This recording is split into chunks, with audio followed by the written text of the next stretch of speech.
નમસ્કાર દર્શક મિત્રો, ધ ઇન્ડિયન ટાઈમ ન્યૂઝ ચેનલમાં આપનું સ્વાગત છે। છોટાઉદેપુર જિલ્લાના સુખી ડેમના 6 દરવાજા ખોલવામાં આવતા પ્રચંડ તાકાત સાથે નીકળેલો જળપ્રવાહ ભારજ નદીમાં ઘોડાપૂર સર્જી ગયો।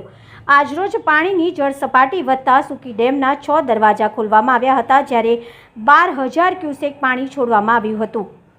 6 દરવાજા ખોલવામાં આવતા ઘૂંઘવાતો પાણીનો પ્રવાહ ભયજનક લાગતો હતો। છોટાઉદેપુર જિલ્લાના પાવી જેતપુર તાલુકા ખાતે આવેલ સુખી ડેમના 6 દરવાજા ખોલવામાં આવતા અને 12,000 ક્યુસેક પાણી છોડવામાં આવતા ભારજ નદીમાં પાણીનો વેગ પ્રચંડ બન્યો હતો, જ્યારે ભારત નદીમાં ઘોડાપૂરના દ્રશ્યો સર્જાયા હતા। આપ જોઈ રહ્યા છો નદીમાં ધસમસતો પાણીનો પ્રવાહ અને ભયજનક દ્રશ્યો।